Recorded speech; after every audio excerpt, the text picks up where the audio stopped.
Welcome to the Private School Leader Podcast, where private school leaders learn how to thrive and not just survive as they serve and lead their schools. I strongly believe that it is possible to have a long and happy and fulfilling career as a private school leader. And my passion is to help you figure out exactly how to do just that, right here on the Private School Leader Podcast. I'm your host, Mark Minkus. So I want to start today's episode by asking you to use your imagination. So I'm going to give you two different scenarios.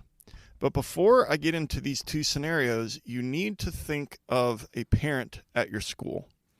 And when I say I want you to think of that parent from this current school year, I know that for each of you listening that someone came into your mind. So you're thinking of that parent.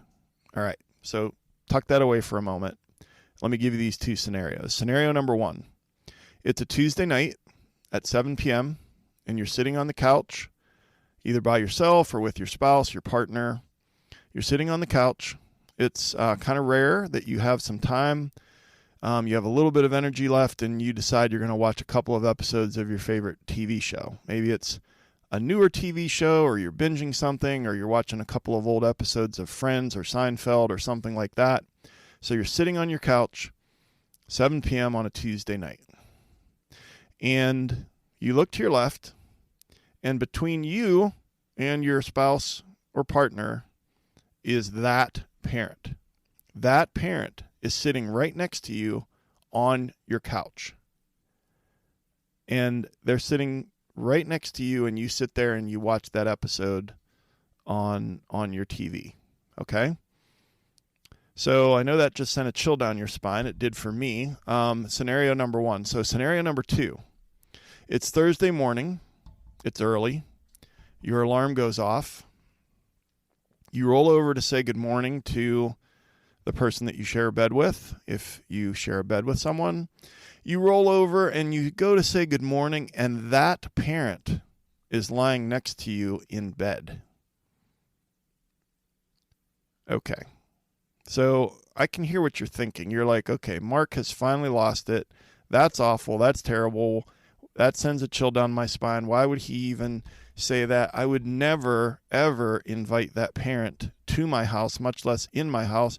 And I certainly would never invite them into my bedroom. Well, here's where you're wrong, because that's exactly what you do when you check your email when you're sitting on the couch at 7 p.m. on a Tuesday morning.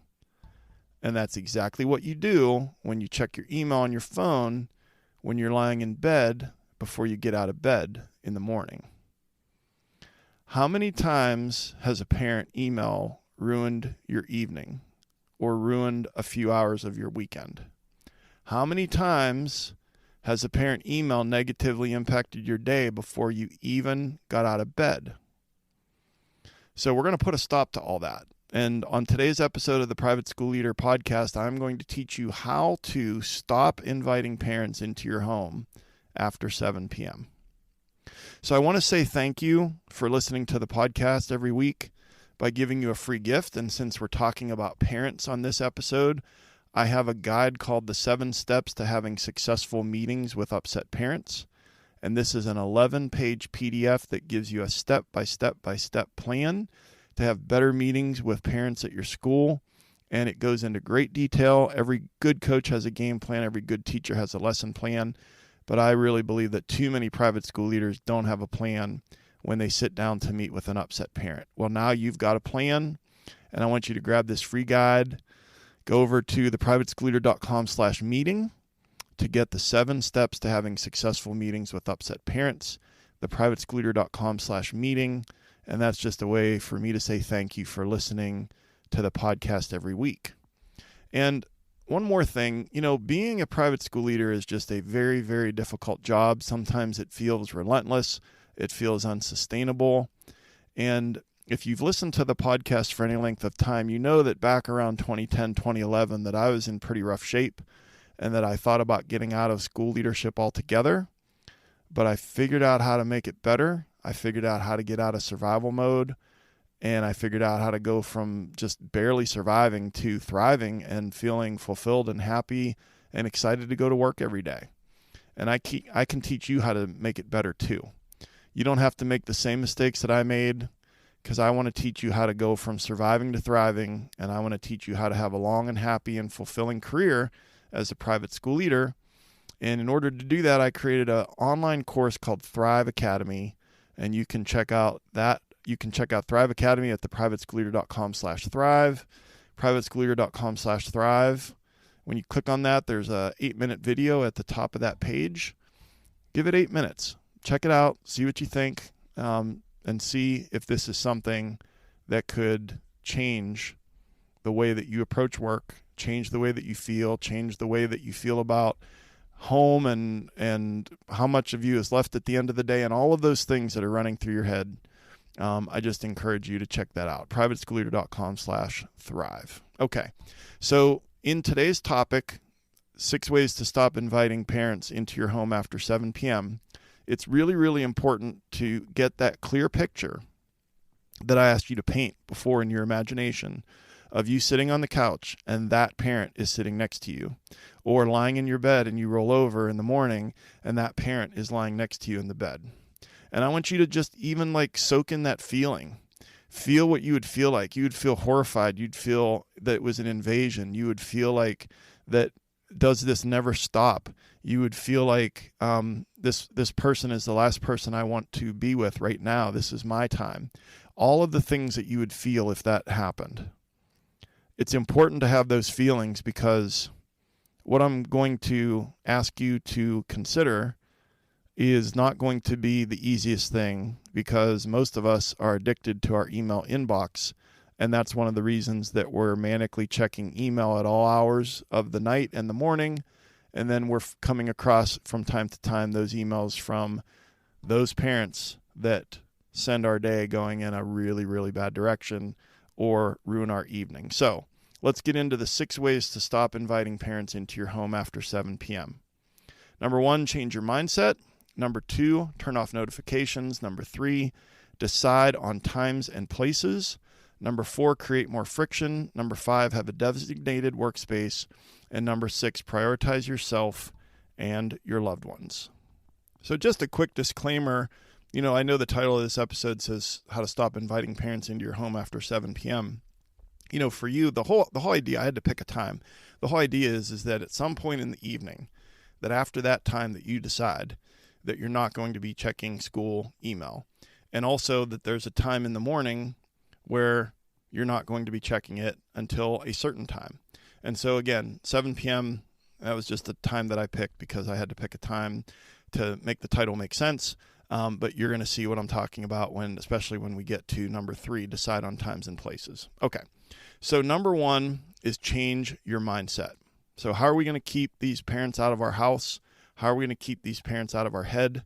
You're going to change your mindset. And so think back to times in your life when you changed things and it was a really, really hard thing to change. Maybe it was weight loss. Maybe it was repairing a relationship with a parent or a sibling. Maybe it was better control of your temper. Maybe you stopped smoking. Maybe fill in the blank. Okay, something that was really, really hard. And you tried to do the thing and maybe you were unsuccessful. But if you've had an experience where you were successful, something changed about your mindset, not just your behavior. And so, again, I want you to vividly picture that parent at your front door. You open the door, you welcome them in, you have them come over and sit on the couch. If there's a person there on the couch with you, you have them move over a little bit so that this parent can sit between you. And you even let them hold the remote so that they can control the volume, and that you're doing that. Okay, I want you to vividly picture that. And then I also want you to vividly picture that parent lying next to you in bed, sound asleep, maybe snoring, mouth wide open, and you are the one who invited them into your bedroom and to lie next to you in that bed. You vividly picture that, and how awful that sounds and seems. That's the thing that will motivate you to have this mindset shift, all right? So mindset change number 1 is that it is not healthy for the school to own your life 24 hours a day. It is not healthy for the school to own your life 24 hours a day. You've got to shift into the mindset that that is a true statement. You cannot keep sacrificing yourself on the altar of your school. And I can hear what you're saying. You're like, well, Mark, you don't understand. Like, I'm a one-person operation. We're a small school. I don't have a team. I understand. Like, I was a one-person show for like the first 11 years of my career, and had a school of over 400 students before I got some help with a part-time dean of students and a part-time curriculum director. So I understand. And it was bad. And I wish I had a time machine and could go back and do some things over again. And I sacrificed myself on the altar of my school day after day. But mindset change number one has to be a belief that you believe in your heart that it is not healthy for you to have that school in your life for 24 hours a day. And then mindset change number two is that truly urgent school matters will not go unnoticed after 7 p.m. So listen, truly urgent school matters will not go unnoticed after 7 p.m. If there's something going on that is a really, really urgent matter, someone is going to call you or text you. If it's the board president is going to call or text you, if it's the maintenance director, if it's the coach, with the maintenance director, if the roof is leaking or if the water, a pipe burst and the first floor has some flooding in some classrooms, like, they're not going to email you with that information. And so what is it that after blank time, you're going to decide the time? What is it after that time that's in your inbox that is truly urgent and important? And I think the answer is very, very, very rarely is there anything in there that needs that attention at that time of day. You know who's in your inbox at that time of day? The parents at your school are in your email inbox at that time of the day. And they're the ones who are deciding the level of urgency that a matter requires. And they want it to be something, something about that's small about from school, about something that happened with, in art class, or something that happened in math class, or something that happened at recess or whatever. They want this to be number one, top news story, or most urgent thing that ever in your life that you've dealt with. Urgent matters will be communicated to you in other ways after 7 p.m. And here, let me prove it to you. So if you call your dentist, or you call your therapist, or you call a couple of other places after 5, 6 p.m., it's going to ring a few times, and then there's going to be a voice that comes on and says, our office is closed. If this is a true medical emergency, please call 911. Because even urgent care, they're not open 24 hours. At least the ones around me, they're open like 9 to 9. So the emergency room's open 24 hours. But not everybody's open 24 hours. Why are you, as a private school leader, open 24 hours? And you might say, well, that's just the culture of my school, and that's just the expectation from my board president. Well, that's another conversation, and that's another episode, but it's a mindset shift that has to take place, or nothing's going to change, and you're going to keep inviting that parent to sit next to you on the couch and to lie next to you in your bed. Don't do that. I really don't want that for you, okay? All right, number 2, how are we going to keep these parents out of our house and out of our bed? Number 2 is turn off notifications. So in just the last week at school, I've had 2 different colleagues that handed me their phone to look at something. One was to look at a photo, and one was to look at a text from a parent. And in the few moments that I had these 2 different colleagues' phones in my hand on 2 different days, there was a ding and a little thing lit up with a little Gmail envelope logo, because they had their school email notifications turned on. And they get a vibration or a ding every single time they get an email. Now, I stopped doing that years ago. I don't know how many years ago, probably 10 or 15 years ago. I work with people, and I know people, and I coach people. I coach leaders all over America, all over the world, that used to, most of them don't anymore, but used to have their school email notifications turned on 24/7. Some of us are addicted to our email inbox. And, I mentioned coaching clients. I had I have a coaching client who, when she saw that the unread emails went above 20, it didn't matter what she was doing. She had to stop what she was doing and get in there and deal with a few of the emails to get it to go below 20. I did an episode 17, called 9 Ways to Avoid the False Productivity Trap. And I'll link that in the show notes at theprivateschoolleader.com/episode 75. But in that episode, I talked about how this is addictive. Because when we go through a few emails, we get a dopamine hit because we accomplished a task. But here's the problem, is our brain doesn't know the difference between a high-value task and a low-value task. And so we become addicted to that dopamine. And since we're so busy that we just want to have some little hit of dopamine, and so then we're always checking email. And then once we become addicted to it, then obviously, like any other addiction, we have a really hard time stopping, a really hard time deciding when and where we do the thing. The last thing on that before I go on to point number 3 is that in that same episode 17, I talked about how the psychological power of random rewards is also something that is a very powerful draw to have us be addicted or have some addictive behaviors surrounding our email inboxes. And random rewards is the same psychological power that slot machines have over people that sit there for hours and hours and hours and keep feeding money into those machines. There's an algorithm that has been carefully crafted by behavioral psychologists when it comes to slot machines to know exactly how long a person will sit there before they need a random reward to keep them sitting there for the next random reward. And there is a very strong tie from that research to why we are always in our inbox. So again, that's there for you back in episode 17, and I'll link it in the show notes. So number 2 is turn off notifications. Number 3 is to decide on times and places. So we're going to decide on some times and some places, some times of day and some places, usually in our home, where we are not going to check work email unless it's an emergency or a crisis. And so if you're married or you have a partner, you have someone that you value, that you care about as your significant other, you have a child, especially if that child is a tween or a teen, you can have a conversation with them so that they can help hold you accountable for this.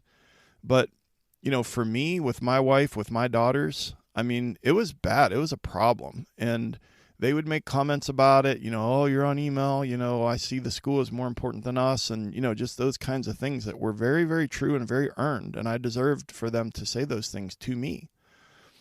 So what are your non-negotiables? And then to have that conversation, start by thinking about it with yourself, and then have it with another person that you care about, your spouse, your partner, one of your children, and then ask them to hold you accountable. And maybe it's too close to home for someone in your home to hold you accountable, but it could be a colleague or a mentor or another person in your life. But let's talk about times. So you're going to pick a time where after that time, so whether it's 7 p.m. or 9 p.m. or 11 p.m., I sure hope it's not 11 p.m. I really hope it's not 9 p.m. But you're going to pick a time.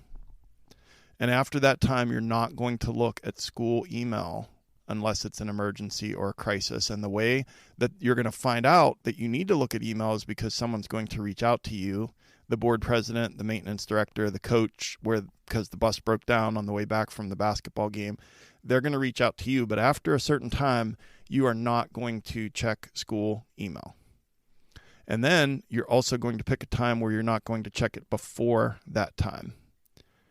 And I would strongly, strongly, strongly encourage you, please just make sure that that time means that you're standing up and you're out of your bed before you start working on this. And I'll get back to that in a minute because that used to be a problem for me. But those are the times. Okay, so a certain time after which you're not going to check school email unless it's an emergency, and you're picking a time in the morning when before that time you're not going to check school email. Okay, places. Maybe it's bed. It should be bed. Your bed should not be the place where you're checking and working on school emails. The dinner table, that's another really good spot to have that be sacred. Church. Yeah, I've checked school email during a church service on a Sunday morning. Don't do that anymore. Family time. What about when you're all together sitting on the couch as a family watching a movie, or you're on a hike, or you're all playing at the park? And I know that stuff comes up. I'm not talking about, I know that we get a lot of texts. We get those calls. Mainly this episode, I'm just focusing on the email. Like if we can get a handle on that, I'm telling you, it's going to make a huge difference, because we're the ones that are inviting those parents into our home, those parent emails into our heads. And so if we can get a handle on that, then it's going to give us more emotional energy and more bandwidth to handle the things that are coming through on text and on email. And then, if your teachers are just blowing up your phone at all hours of the night, then that's a conversation with your teachers about what times you're available. Because there's only one you. And you can't be your best self if you're 24/7, 365, on call. You're not getting paid like an emergency room surgeon, so I don't know why you're keeping the hours of an emergency room surgeon. Okay. Again, we're talking about the 6 ways to stop inviting parents into your home after 7 p.m. Number 1, change your mindset. Number 2, turn off notifications. Number 3, decide on times and places. And number 4 is to create more friction.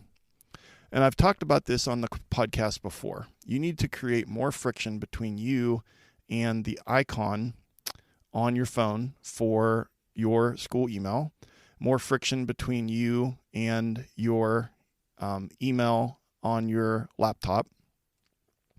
And let me give you a couple of examples, a positive and a negative example. So there was a hospital, I think this might have been in the UK, where they wanted to do some research, and they wanted to see if they could increase the sales of water in the cafeteria at the hospital.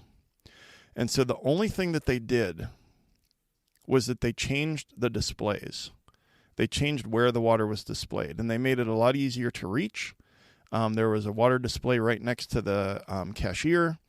They moved some of the soda pop around, and everything was still in the cafeteria, but they changed the location and they made the water much more accessible.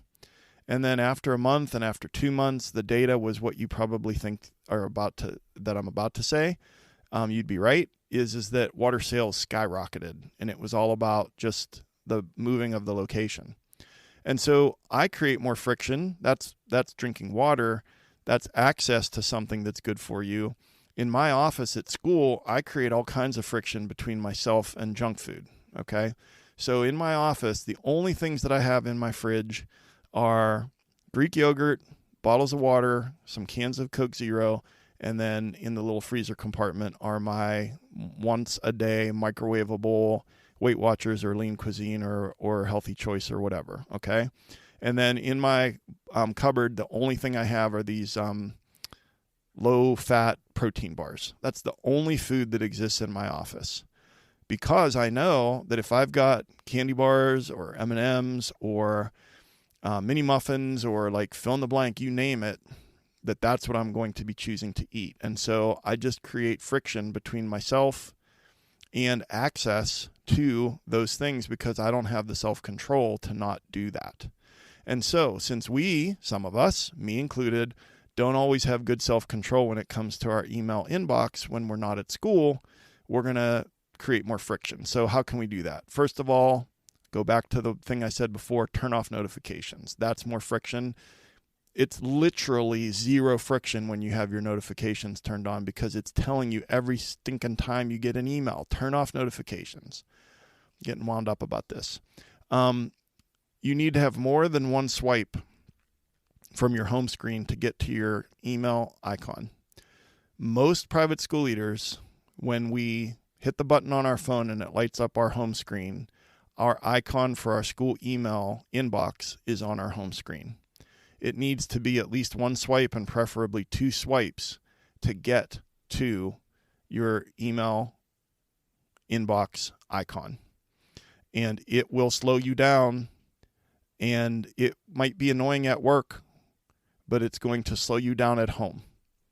And so more than one swipe, and then close a tab and open a window. And so here's what I mean. When you've got tabs open across the top on your laptop, and sometimes the tab, you can see how many unread emails you have in that little parentheses. Well, what I'm encouraging you to do is to close the tab and open a window, because in Chrome, you can go down and hover over the Chrome logo at the bottom and right click, and it says open a new window, and you can open a window, and that can be where your email inbox stays open. But then you're not in that all the time.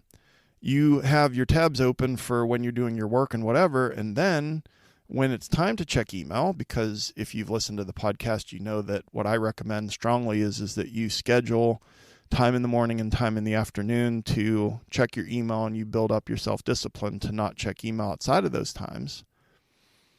But if your tab is open, you're going to be in there all the time, dipping in and out of email all the time. So close a tab, open a window, and then the last one is to charge your phone out of reach from your bed.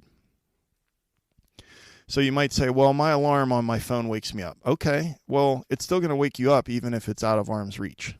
It doesn't have to be on the nightstand. Or you could buy an alarm for $5. The other thing is you're like, well, I've got kids that drive, or I've got an elderly parent, or like something might happen at the school and I need to have my phone so that like if I get a call in the middle of the night that I'll hear it. Okay, you're still going to hear it if it's 4 feet away instead of it being 18 inches away.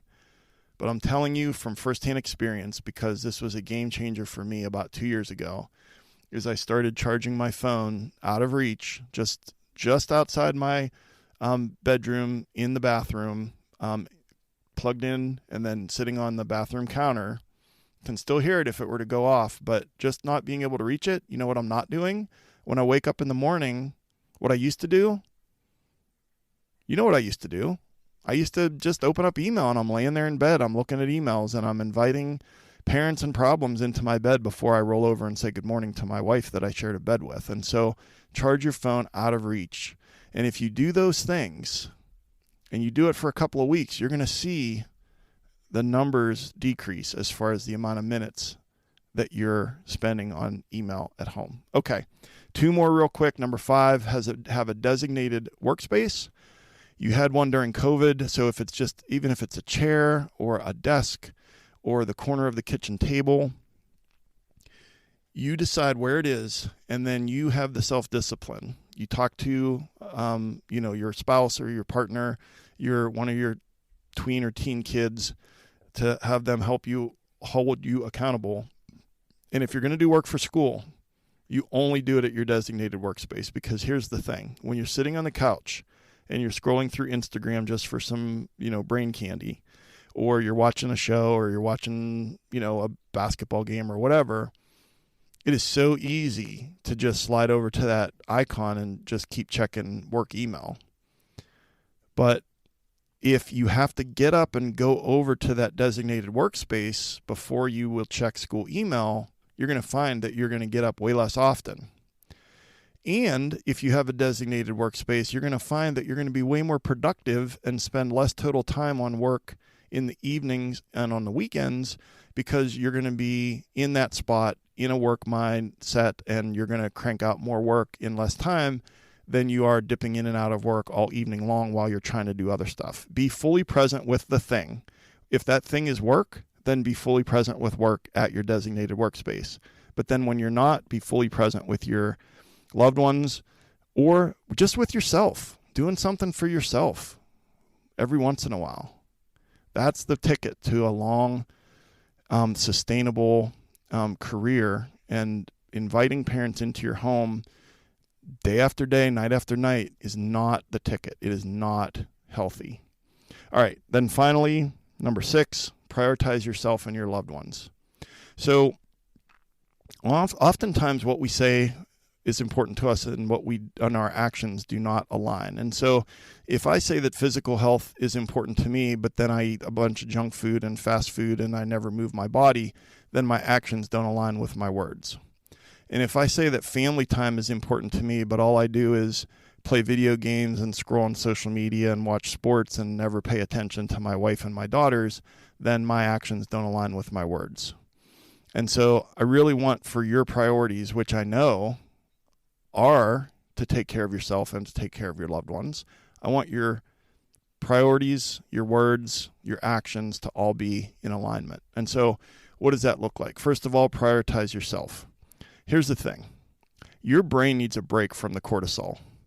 Your brain is flooded with cortisol during the school day when you're dealing with all those problems and you're playing whack-a-mole with your hair on fire and while you're putting out fires, and you need a break from that cortisol. And if you can arrive at school as your best self because the evening before you had a cutoff time and the morning of you weren't laying in bed looking at email, you're going to arrive in a better spot, a better version of yourself to arrive at school. And listen, I'm not saying that you need to run a 5K in the morning and do all kinds of a workout and all these things in the morning and a cold plunge and all this other stuff. I'm just saying don't check your email before you have to. And I can hear what you're saying. You're like, well, how am I going to know if my teachers call off? Okay. I worked with a coaching client in Colorado, and he had the same problem. And his procedure was that if teachers were going to call off sick, that they called off, they didn't call him or text him. They sent an email. And so I just worked with him and his assistant, and we changed the procedure. And then they either texted her, and then she, his situation was very unique, but in your situation, I'm sure is unique as well. But that's not the best way. And if there's a way to get you out of the email and just have it be a text that they text you and say they're off, okay, fine. And then you're like, I hope you feel better. And then you're calling a sub or you're, whatever. But it doesn't have to be that you're just manically checking email to see if somebody called off. There are ways to change procedures and not just stick with the thing you've always done, especially if it means that you have to be in your inbox at a crazy early morning hour. And then prioritize your loved ones. Do they get you or do they get what's left of you? So let me ask you that question again. Do they get you or do they get what's left of you? I know what the answer was for me for a long time. They got what was left of me. And remember back to that parent next to you on the couch. It only took 45 seconds to read that email, but now they're living rent-free in your head for the rest of the evening, right? So if you prioritize your loved ones, there's less guilt, there's less regrets. 5 years from now, 10 years from now, when you look back, I can tell you in all the people that I've coached over the years, I've never spoken to a school leader that looks back and wishes, oh man, if I'd only spent more time working on school emails. But I've spoken to many school leaders that look back and wish that they had spent more time giving their loved ones more attention. And there are ways to do that. All right, so how are we going to do that? Well, that brings us to our big takeaways. The 6 ways to stop inviting parents into your home after 7 p.m. Number 1, change your mindset. Change number 1, it is not healthy for the school to own my life 24 hours a day. Mindset change number 2, truly urgent school matters will not go unnoticed after 7 p.m. Okay, number 2, turn off notifications. Number 3, decide on times and places. You're deciding at what time of day you're going to stop and what time of day you're going to start. And you're deciding some places that are sacred where you are not going to check school email in your home. Number 4, create more friction. More than one swipe on your cell phone and on your laptop, close a tab and open a window. Number 5, have a designated workspace. And number 6, prioritize yourself and your loved ones, which will lead to them getting more of you and you having less guilt and less regrets. So, your call to action for today's episode, pick 2 places where you will not check work email. Maybe it's the couch and maybe it's the bed. Tell one person about that and then try it for 2 weeks and then check in with that person. So pick 2 places where you will not check your work email. Tell one person about it, try it for 2 weeks and check in and let them know how you did. Okay. I want to say thank you for listening to the podcast. I've got another free gift for you. And since we're talking about parents, this one's called 5 Strategies to Help You Work with Difficult Parents. We know that most of our parents are great, but some of them can be demanding and emotional and difficult. And so this guide will give you the strategies that you need to build better relationships and have better meetings. And so you can get this at theprivateschoolleader.com/parents. That's the 5 strategies to help you work with difficult parents over at theprivateschoolleader.com/parents. And then one more reminder that I've created an online course called Thrive Academy that can help you go deeper. You know, if you've been getting help from the podcast, if you like the strategies that you're hearing and learning for free here on the podcast, we go really deep and we get really strategic, strategy by strategy, step by step.